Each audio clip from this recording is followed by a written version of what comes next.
누군가 인터넷에 실어 놓은 글입니다.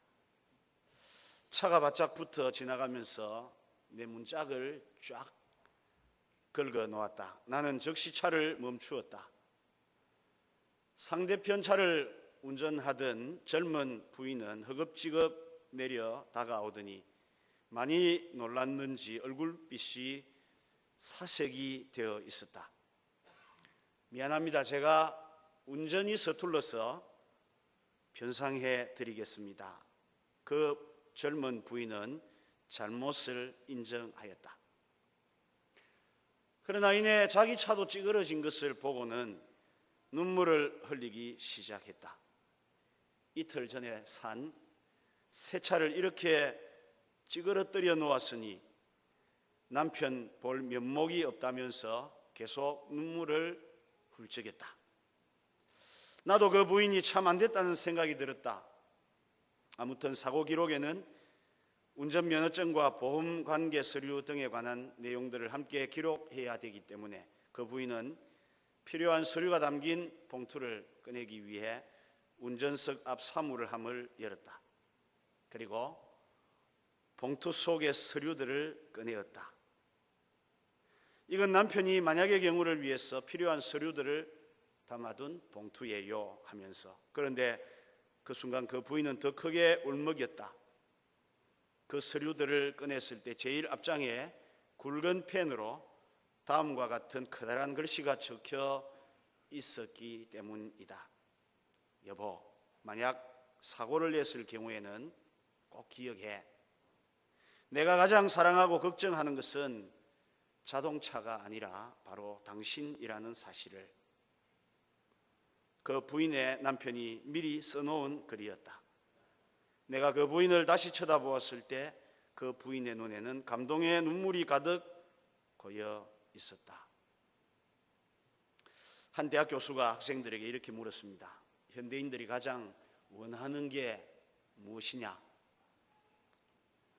교수의 생각에는 돈, 핸드폰, 취업 또는 엔조이 같은 말이 나올 줄 알았는데 의외로 학생들의 많은 수가 이런 대답을 했다고 합니다. 감동. 오늘 우리가 읽은 성경 본문에도 예수님을 감동시켰던 한 사건이 기록되어 있습니다. 유월절을 이틀 남겨두고 예수님께서는 베다니라는 아주 작은 시골 마을에 가셨습니다. 베다니는 예루살렘에서 동쪽으로 3, 4km 정도 떨어진 그런 작은 시골입니다. 그리고 이틀 전에 가셨다고 했는데 이날은 거의 예수님이 십자가 위에서 죽으시기 직전이었습니다. 3절을 보면 우리 예수님은 그 베다니에 가셔서 나병 환자 시몬의 집에서 식사를 하셨습니다. 보통 예수님은 베다니에 가시면 나사로, 마르다, 마리아의 집에 머물르셨는데 이번에는 나병 환자였던 시몬의 집에 머물렀습니다. 우리가 짐작할 수 있는 것은 이 시몬은 나병 환자였지만 예수님의 은혜로 고침을 받고 기적처럼 치료된 사람이었음이 분명합니다. 그래서 그는 예수님이 베풀어 주신 이 은혜와 사랑을 너무도 감사해서 지금 예수님에게 식사를 대접하는 것입니다. 그때 한 사건이 발생합니다. 3절 후반에 보면 한 여자가 매우 값진 향유, 곧 순전한 나드 한 옥합을 가지고 와서 그 옥합을 깨뜨려 예수의 머리에 부으니 그랬습니다. 예수님이 나병 환자였던 시몬의 집에 식사를 하시는 그때 갑자기 그 식사 자리에 한 여자가 뛰어든 것입니다. 오늘 이 마가복음에는 이름이 생략되어 있지만 요한복음에는 이 여자의 이름은 마리아였고 누가복음에 보면 그 동네의 죄인인 여자라 그리 되어 있습니다. 종합을 해보면 동네 사람들이 다 알고 있는 죄인인 마리아라는 여자, 그 여자가 예수님이 식사하실 때 그 자리에 뛰어들었다는 것입니다.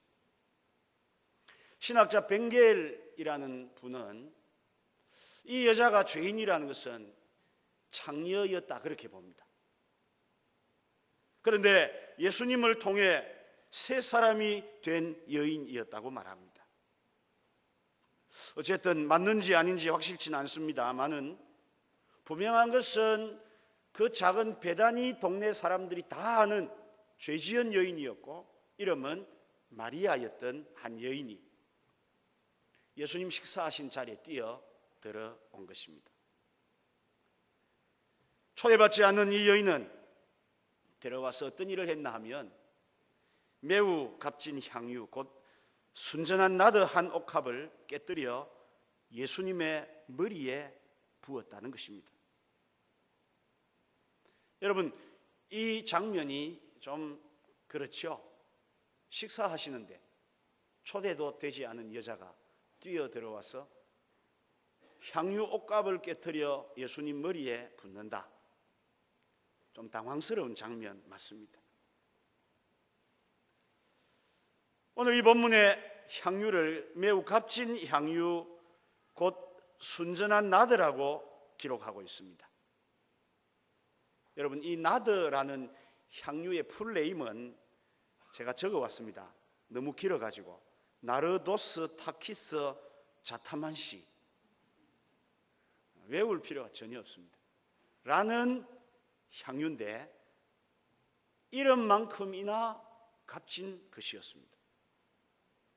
이것은 특이한 향나무 뿌리에서 축출해내는 액인데 팔레스타인 지역에는 없고 히말리아 산이나 인도 고산에만 약간 존재하는, 그러니까 거의 수입해서 가져온 향유였다는 것입니다.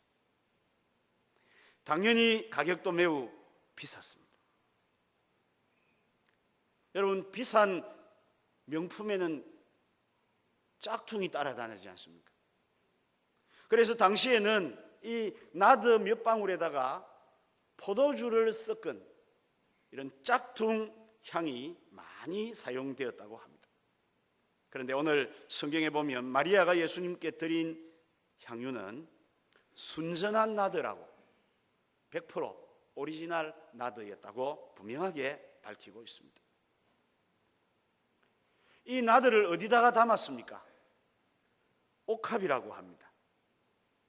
옥합이라는 헬라어 단어는 알라바스트인데요. 알라바스트라는 말은 그것은 이집트에서 나는 아주 비싼 대리석의 이름이 알라바스트입니다. 반투명하고 매끈한 질 좋은 거의 보석에 가까운 돌이 알라바스트, 오늘 이 성경의 옥합입니다. 그런 아주 좋은 병에다가 담은 나드형을 가지고 와서 그걸 깨트려 예수님께 부었다는 것입니다. 여러분, 깨트려 부었다는 말은 재활용 안 하겠다는 이야기죠. 깨트려 부었다는 이 말 속에는 다른 것을 섞지 않았다는 이야기입니다. 이 여인이 예수님께 드렸던 나드, 이 나드는 어느 정도 가치가 나갔는가 하면 5절을 보니까 그 가치가 300데나리온이라고 말하고 있습니다. 이 시대 때 사람들 하루 임금이 1데나리온입니다. 그럼 300데나리온이면 상당한 액수입니다. 우리 교회가 공사를 하면서 일꾼들을 써보니까 정말 우리나라의 일꾼들이 정말 기술이 좋은 건지 아니면 돈을 많이 받는 건지 잘 모르지만 대단해요. 저희 교회에서 일하는 분들 중에 하루에 15만 원 이하로 받아간 사람이 아무도 없습니다. 그냥 와가지고 어설렁 그냥 사반자루 들고 10분, 모레 한 번 이기는데 1시간 이렇게 하면 15만 원 받아. 그리고 뭐 좀 이름 달았다 그러면 30만 원. 그까지는 아니라도 요즘 우리가 하루 임금이 10만 원이라고 할 때 300데나리온이라는 것은 3천만 원 정도 하는 엄청나게 비싼 가치의 향유였다는 것입니다. 고가의 향유입니다. 명품입니다. 이 여인이 예수님에게 드린 것은 그런 거였습니다. 여러분, 이 시대에 이 행동은 굉장히 특이한 것이 아닐 수 없습니다. 유대인들의 관습은 여자는 남자에 비해 굉장히 떨어집니다. 초대받지 않은 여자가 남의 집을 방문할 수 없습니다. 그것도 그 동네가 다 아는 죄지은 여인이 예수님 식사하시는데 끼어들어가지고 향유를 붓는 일은 있을 수 없는 일입니다. 아니나 다를까 이 장면을 보고 있던 제자들과 사람들이 흥분하기 시작합니다. 그러면서 무슨 이야기를 하나 하면 4절 5절을 보면 어떤 사람들이 화를 내어 서로 말하되 어찌하여 이 향유를 허비하는가? 이 향유를 300데나리온 이상에 팔아 가난한 자들에게 줄 수 있었겠도다 하며 그 여자를 책망하는지라. 시몬의 집에서 있었던 그 일을 두고 예수님의 제자 중에 어떤 이들은 여인을 향해 왜 이렇게 허비하느냐 이렇게 말을 했다는 것입니다. 여러분, 허비했다는 말은 무가치한 일에 쓸데없이 사용했다 그런 뜻입니다. 우리가 요한복음을 읽다가 보면 그 말을 한 자가 가롯 유다인 것을 알 수 있습니다. 예수님을 팔았던 가롯 유다, 제자들을 대표해서 그 당시에 돈괴를 가지고 있던 그 사람이 왜 이것을 허비했느냐, 쓸데없는 일에 사용하느냐 이렇게 여인을 책망했습니다. 뿐만 아니라 그 곁에 있던 다른 제자들도 이걸 팔아가지고 가난한 자들 주면 좋을 텐데 왜 그걸 모르느냐고 여인을 책망했습니다. 여러분, 언뜻 듣기에는 제자들의 말이 맞습니다. 3천만 원의 고가 향유를 깨트려 예수님에게 단박에 부어버렸다. 허비한 것 맞죠? 그렇게 비싸고 좋은 것인 줄 알면 팔아서 힘들고 가난하고 어려운 이웃 도와주면 정말 잘하는 일 맞죠? 그런데 우리 예수님은 이런 사람들의 말에 동의하지 않았습니다. 오히려 7절에 뭐라고 하십니까? 가난한 자들은 항상 너희와 함께 있으니 아무 때라도 원하는 대로 도울 수 있거니와 나는 너희와 항상 함께 있지 아니하리라. 우리 예수님은 가난한 사람들을 돕는 구제를 부정하지 않았습니다. 그렇다고 예수님과 구제 사이에서 예수님을 위해야 된다는 우선순위의 말씀도 하지는 않았습니다.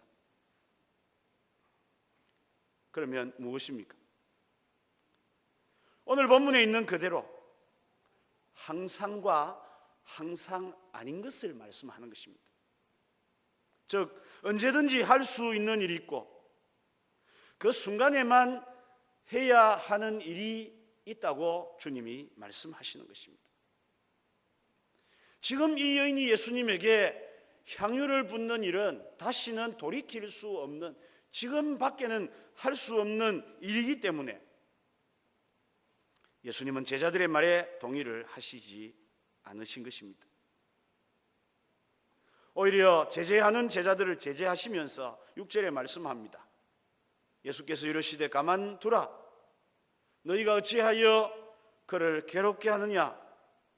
그가 내게 좋은 일을 하였느니라. 오늘 이 본문에 나오는 좋은 일이라는 말은 원문에 가깝게 번역을 하면 아름다운 일입니다. 아름다운 일을 했다 그런 뜻입니다. 그래서 영어 성경에는 이 단어를 번역하기를 A beautiful thing, 아름다운 한 일이라고 그렇게 합니다. 제자들은 이 일을 허비했다느니 잘못했다느니 책망하지만 예수님은 이 일을 아름다운 일로 말씀하고 계신 것입니다. 여러분, 이것이 왜 아름다운 일입니까?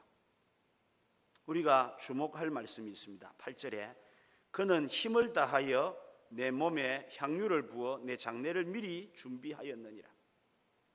먼저 힘을 다하여라는 말을 눈여겨보아야 합니다. 이 말은 여인이 자기가 가진 것 전부를 다 드렸어, 그런 뜻입니다. 당시에 향유를 사용하는 방법은 여러 가지였습니다.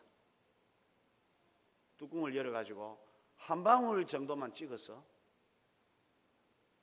이렇게 바르는 방법이 가장 보편적이었어요. 왜요? 향유가 비싸니까. 그리고 정말로 좋은 손님에게 대접할 때는 뚜껑을 열고 조금 몸에다가 부어주는 거예요. 몇 방울 정도. 그런데 이 여인은 어떻게 했습니까? 아예 향유 옥합을, 모가지를 깨뜨려 가지고 있는 대로 다 그냥 예수님 머리에 부어 드렸다는 것입니다.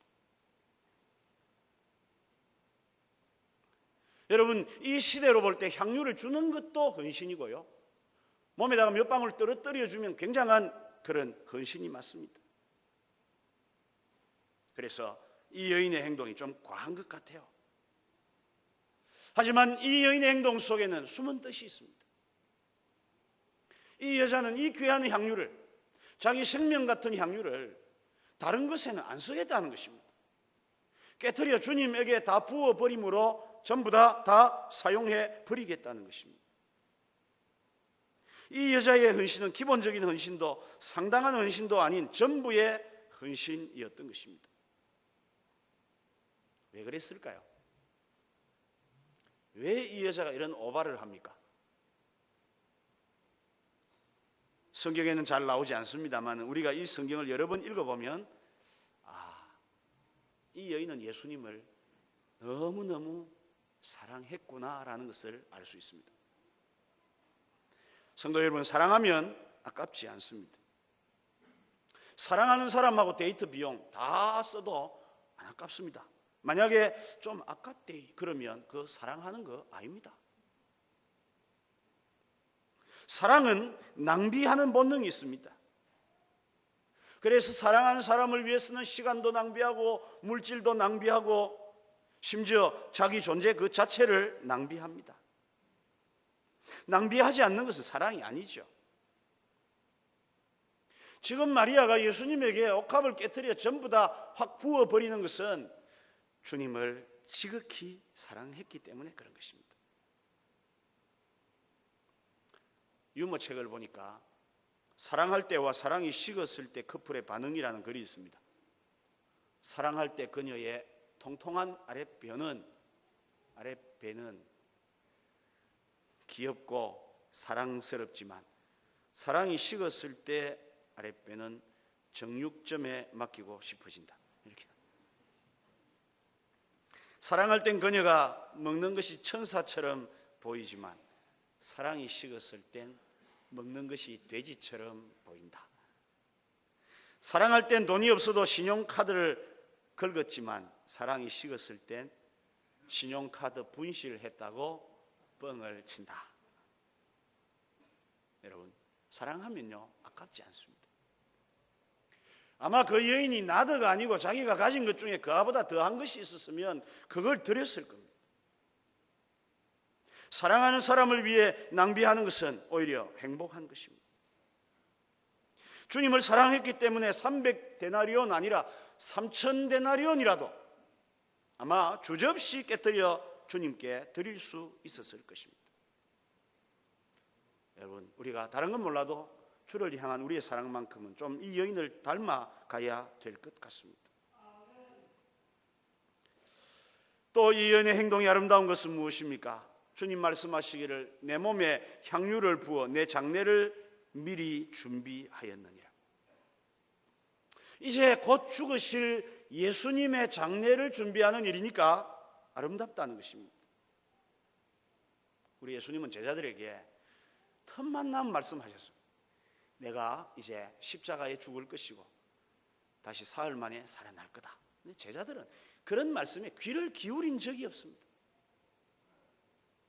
그런데도 이 여인은 언뜻 한번 들었던, 내가 곧 십자가에 죽을 것이다, 내가 유월절이 되기 전에 붙잡혀 십자가에 죽을 것이다, 주님의 그 말씀을 기억한 거예요. 그러니까 생각을 해봅니다. 내가 엄청난 죄인인데 나를 그 죄에서 건져주신 예수님, 나를 구원하시고 새 사람으로 만들어주신 이 예수님이 나 같은 죄인들을 위해 십자가를 지고 이제 곧 돌아가신다고 하는데, 그것도 33살의 젊은 나이로 그 비참한 죽음을 죽으신다고 하는데, 마리아의 가슴 속에는 뭐가 어떻게 해야 할 바를 모르는 것입니다. 그래서 자기가 가지고 있는 것 중에 가장 귀한 게 뭔가 찾아보니까 그게 뭐였습니까? 여인만이 소유하는 소중한 옥합 향유였습니다. 그걸 아낌없이 드린 거예요. 주변에서는 허비하느니 쓸데없는 짓 한다고 책망을 하지만, 요한복음을 보면요, 이 향유가 머리를 타고 옷을 적시고 발로 내릴 점, 마리아는 자기의 긴 머리털로 예수님의 발을 씻었습니다. 이 여인의 눈에는 오직 예수님밖에 보이지 않았던 것입니다. 주변이 뭐라 하든지 상관없이 십자가를 지실 그 주님만 생각하고 향유를 붓는 아름다운 일을 이 여인이 감당했던 것입니다. 결국 마리아는 예수님으로부터 큰 칭찬을 받습니다. 9절을 보면 내가 진실로 너희에게 이르노니 온 천하 어디 쓰든지 복음이 전파되는 곳에는 이 여자가 행한 일도 말하여 그를 기억하리라 하시니라. 영원히 기억될 감동의 드라마였다고 주님이 말씀하신 것입니다. 여러분, 우리 예수님이 땅에 오셔서 고난을 많이 당하셨습니다. 문제는 아무도 그 아픔을 이해해 주는 사람이 없었다는 것입니다. 유월절 이틀 전이니까 시간으로 하면 하루 이틀 지나면 십자가를 지셔야 돼요. 그때도 아무도 모릅니다. 그런데 이 여인이 예수님의 그 아픈 사연을 알고 자신이 가진 최고의 것을 깨뜨려 주님께 드리니까 예수님이 얼마나 감동이 되시겠습니까? 그래서 이 말씀을 하시는 겁니다. 사복음서 어디에도 이런 축복과 약속이 전해진 예가 없습니다. 제가 읽어보니까 거의 성찬과 세례를 명하시는 수준으로 이 말씀을 명하셨습니다. 그래서 지금도 우리가 이 마리아가 행했던 아름다운 일을, 이 감동의 스토리를, 주님의 명령을 따라서 1년에 한 번 정도는 교회에서 그녀를 이야기하고 있는 것입니다. 성도 여러분, 우리 성경에는 이와 같은 감동의 스토리가 곳곳에 있습니다. 창세기 18장을 보면 아브라함이 하루는 자기가 살고 있는 집 앞을 지나가는 세 사람을 보게 됩니다. 그리고 그들을 자기 집으로 영접합니다. 씻을 물을 주고 또 떡을 주고 가축 중에 가장 살찌고 좋은 것을 잡아서 구워 대접을 하죠. 나중에 알고 보니까 그것은 천사와 우리 주님이셨습니다. 감동을 받은 주님이 아브라함에게 말씀합니다. 내가 지금 너희 조카 롯이 살고 있는 소돔을 멸망시키러 간다. 그래서 아브라함의 기도가 결국 소돔성에 살던 조카 롯을 구원하였습니다. 사무엘하 23장을 보면 이스라엘과 블레셋이 전쟁이 일어났습니다. 그런데 블레셋이 전쟁을 잘 해가지고 이스라엘 땅 베들레헴, 다윗의 고향입니다. 그 땅이 블레셋 손에 들어가 있습니다. 그때 다윗이 중얼거립니다. 베들레헴 성문 곁 우물물을 누가 나로 마시게 할꼬. 그 말이 무슨 말입니까? 내가 언제 베들레헴을 다시 되찾아서 그 어릴 때 먹던 우물물을 내가 먹어볼 수 있을까, 그 말이죠. 다윗의 이 탄식을 들은 사람 가운데 세 용사가 즉시로 블레셋 땅으로 들어가서 사람들을 죽이고 거기서 우물물을 길어 다윗 앞에 가져와요. 다윗이 이 우물물을 들고 마시지를 않습니다. 생명을 아끼지 아니하고 했던 이것을 내가 하나님께 드립니다 하고 그 물을 하나님께 부어 드립니다. 다윗도 감동했고요, 하나님 감동하셔서 그 전쟁을 승리로 이끌어 결국 베들레헴을 다시 되찾게 됩니다. 감동의 스토리죠. 저희들이 오후 예배 때 강해하고 있는 열왕기상 17장에도 아합 왕 때에 이스라엘의 3년 6개월 기근이 들었습니다. 그때 엘리야가 사르밧 땅에 살던 과부의 집을 찾아갑니다. 과부의 집에는 한 움큼의 가루와 기름병에 기름이 조금 남아 있는데 이걸로 떡을 만들어 먹고 과부와 아이가 죽어야 할 지경입니다. 그런데 엘리야가 뭐라고 합니까? 그걸 가지고 떡을 만들어 내게로 가져온나 그러죠. 이때 이 여인이 거기에 순종하여 자기 생명과 같은 떡을 만들어 엘리야에게 먼저 줍니다. 하나님이 감동하시죠. 그래서 그 과부의 가루통에 가루가 마르지 않고 기름병에 기름이 마르지 않는 복을 주셨습니다. 신약 성경에서도 감동 스토리 하나만 찾아보겠습니다. 로마서 16장 3절에 보면 바울의 동역자들의 이름이 나오는데 그 중에 브리스길라 아굴라 부부가 나옵니다. 바울은 그들에 대해 이렇게 말합니다. 브리스길라 아굴라는 내 목숨을 위하여 자기들의 목까지도 내어 놓았나니. 바울의 복음 사역을 위해 브리스길라 아굴라 부부가 자기들의 생명도 아끼지 않고 내어 주었습니다. 이것이 하나님을 감동시켜 결국은 바울의 사역이 전 세계를 향해 나아갈 수 있었던 것입니다. 여러분, 이처럼 성경은 우리에게 감동 스토리를 많이 보여주고 있습니다.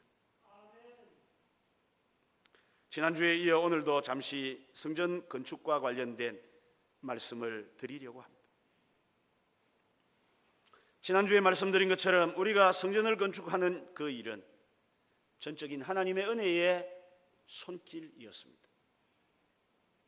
그리고 또 하나 하나님을 감동시키는 몇몇 사람들의 손길도 있었다고 말씀드릴 수 있습니다. 우리가 성전을 건축하기 위해 결정을 하고 기도로 준비하고 있을 때 잘 알지 못하는 다른 교회 성도님이 저희 교회 새벽 기도를 한 서너 번 오셨습니다. 새벽 기도 시간이니까 제가 건축에 대한 이야기도 하지 않았습니다. 그저 건축을 위해 기도는 하는데 그 기도를 두세 번 들으시고 그분이 우리 교회 건축을 위해 몇십만 원을 헌금하셨습니다. 저는 이것이 하나님을 감동시켰다고 생각합니다. 아직 우리 교인들 중에 아무도 건축 헌금을 하기 전에 두세 번 새벽 기도를 왔던 분이 먼저 건축 헌금을 드리고 그 뒤로는 또 오시지 않았습니다. 건축을 해가는 과정에서도 다른 교회 권사님 두 분이 각각 500만 원씩 헌금을 드렸습니다. 연세도 많은 분들입니다. 심지어 저희가 사용하고 있는 이 건물 지하층이 막혀서 큰 고생을 우리가 했습니다. 그때 이 밑에를 단속하러 나왔던 공무원이 있습니다. 이제 이 밑에를 허가를 내어서 구청에 올라가니까 허가서를 저에게 주면서 목사님 허갔습니다. 이제 밑에를 다시 새롭게 정축을 하셔도 됩니다. 얼마나 기쁜 소식입니까? 그걸 받고 감격에 있는 저에게 이 공무원이 또 한 번 감동을 줍니다. 목사님 하면서 봉투를 하나 더 줘요. 이게 뭡니까? 건축헌금입니다. 그래서 100만 원을 그가 건축헌금했습니다. 관심 없는 우리 성도들 중에 일부 분보다 훨씬 저는 낫다고 생각합니다. 그가 하나님을 감동시켰다고 생각합니다. 그래서 또 밑에도 잘 건축했고 우리가 사용하게 되었습니다. 좀 디테일한 이야기를 할 수밖에 없습니다. 여러분 이해하고 들으셔야 됩니다. 건축헌금을 작정할 때 우리 교회 청년 중에서도 2천만 원을 헌금했습니다. 500만 원을 헌금한 청년도 있습니다. 방학 때 아르바이트를 2개, 3개씩 해서 100만 원, 200만 원을 건축헌금으로 드린 하나님을 감동시킨 청년들이 있습니다. 여러분 이번에는 우리가 하나님을 감동시킬 차례입니다. 남에게 감동을 드리라고 할 것이 아니라 내가 하나님을 감동시킬 차례가 온 것입니다. 저는 건축에 사용된 비용에 대해 성도들에게 공식적으로는 말씀드린 적이 없습니다. 잠시 말씀드리려고 합니다. 건축회사와 계약한 이 건물 공사 비용이 13억 1천만 원입니다. 그리고 설계와 허가, 토지 전용 비용 등이 2억 정도였습니다. 그런데 우리가 지난번 건축헌금으로 작정한 헌금은 이 건축 비용의 반의 반, 25%가 채 되지 않는 정도의 헌금입니다. 그래도 저는 불평하지 않았습니다. 우리 성도들이 기도하고 최선을 다해 했다고 생각하기 때문입니다. 그래서 나머지 모자라는 부분은 대출을 해서 이 부분을 감당하고 있습니다. 그런데 이제 건축이 거의 끝나가는 시점에 또 다른 비용이 발생합니다. 본당 안을 인테리어를 해야 됩니다. 그냥은 들어가지 못하지 않습니까? 우리가 새 집을 지어 들어가면 안에다가 싱크도 새로 넣고 벽지도 바르듯이 인테리어를 하는 비용이 필요합니다. 여름과 겨울을 위해 냉난방 기기를 설치해야 합니다.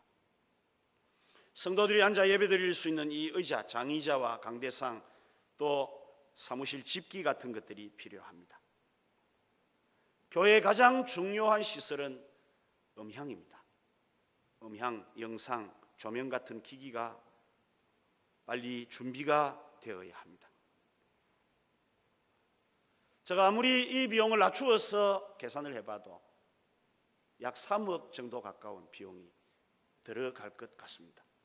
이 부분은 우리가 대출할 수도 더 이상 없고 우리가 감당해야 할 부분인데 우리 성도들이 많이 수고하셨지만 다시 또 감당을 해야 할 부분입니다. 저는 이번에도 우리 가운데 하나님을 감동시킬 분이 분명히 있으리라고 생각합니다. 모든 성도들이 아니라도 그런 분들 때문에 하나님의 일은 지금까지 진행되어져 왔고 이번에도 그러할 것입니다. 한 가지 예만 듭니다. 지난번에 저희들이 밑에 지하공사를 할 때 화장실을 새로 짓게 되었습니다. 이 화장실 공사를 맡은 분은 우리 이웃 세계로 교회 장로님이었습니다. 이분이 화장실 정화조 등을 공사하다 보니까 교회를 자주 오셨는데 때마침 세계로 교회도 지금 교회를 건축하고 있습니다. 그래서 이분이 저에게 이웃 교회 목사라고 아주 조용하고 은밀하게 목사님 제가 상담할 게 있습니다. 그래요. 그래서 무엇입니까 장로님? 그랬더니 목사님 제가 우리 교회 이번 건축에 1억을 헌금하기로 마음에 작정을 했습니다. 아 장로님 참 잘하셨습니다. 그랬어요. 그랬더니 이분이 하는 이야기가 제가 살고 있는 집을 담보 다 빼고 나면 한 8천만 원 정도가 남을 건데 그런데 1억을 헌금하겠대요. 연세도 70이 다 됐는데. 그래서 제가 깜짝 좀 놀랐습니다. 어찌 살려고 저러지? 그런데 그렇게 작정을 한 것 같으면 저에게 상담을 안 했을 것인데 그 다음이 문제예요. 그런데 목사님, 제가 새벽기도 하면서 자꾸만 마음에 2억을 건축 헌금을 해야 되겠다고 생각이 되는데 어떻게 하면 좋겠습니까? 그래요. 자기 재산 다 팔아봐야 8천만 원 남는데 2억을 헌금하는데 연세가 70이 다 된 노후는 어떻게 하려는지요? 제가 장로님 그래 하지 마이소. 그렇게 말이 입에까지 나오다가 하나님이 주시는 마음이고 누군가 하나님을 감동시켜야 하나님의 일이 되니까 장로님 하나님 주시는 대로 하십시오. 그렇게 이야기를 했습니다. 세계로 교회가 지금 큰 역할을 하고 있죠. 우리 한국교회 좋은 본이 되고 있는 건 맞습니다. 거기에는 그런 하나님을 감동시키는 성도들이 있었기에 가능했구나라는 것을 다시 한번 확인할 수 있었습니다. 다음 주에 저희들은 인테리어와 냉난방 기기, 의자, 영상 음향 등을 위해 헌금을 작정할 것입니다. 제가 2가지만 당부드립니다. 첫 번째, 헌금에 시험 들지 마시기 바랍니다. 목사가 헌금 많이 해라 하더라. 교회가 돈밖에 모르더라. 나 교회 안 갈란다. 그렇게 시험 들지 마십시오. 나는 막 시험 들겠다 싶으면 헌금 안 하셔도 되니까요. 절대 시험 들지 마십시오. 제일 바보 같은 성도가 헌금하는데 시험 들어가 교회 안 오는 사람이에요. 우리가 느헤미야서를 가만히 살펴보면 그런 사람에게는 하나님의 복이 없습니다. 전혀. 절대 시험 들지 마십시오. 돈 없으면 그냥 예배만 잘 참석하면 됩니다. 두 번째, 첫 번째는 그 부탁이고요. 두 번째 부탁은 여러분들 가운데 하나님을 감동시키는 분이 나오실 수 있기를 바랍니다. 우리 가운데도 하나님을 감동시키는 사람이 일어나서 앞으로 우리 교회의 역사에 한 장르를 써갈 수 있는 그런 귀한 분이 또 이 마리아와 같은 옥합을 깨뜨려 주님만 바라보고 드렸던 여인처럼 그런 분이 반드시 나오실 것이고 또 나오리라고 믿습니다. 다음 주에는 제가 왜 우리가 건축을 해야 되는지를 말씀드릴 겁니다. 건물 잘 지어서 폼 잡으려고 건축하는 것 절대 아닙니다. 하나님의 사명이 있고 시대적 뜻이 있기에 우리가 이 일을 해야 하는데 우리 모든 성도들이 이 일에 열심히 동참해 주시고 내일부터 한 주간 진행되는 새벽 기도회에 꼭 나오셔서 하나님 앞에 간절히 기도해 주시기를 바랍니다. 남녀노소 학생들도 방학했으니까 전혀 다른 것 생각 말고 하나님 앞에 나와 함께 기도하며 하나님의 감동의 역사를 일으켜 갈 수 있는 그런 우리 확신교회 성도들이 다 되시기를 주님의 이름으로 축복합니다. 찬송가 211장 찬송하겠습니다.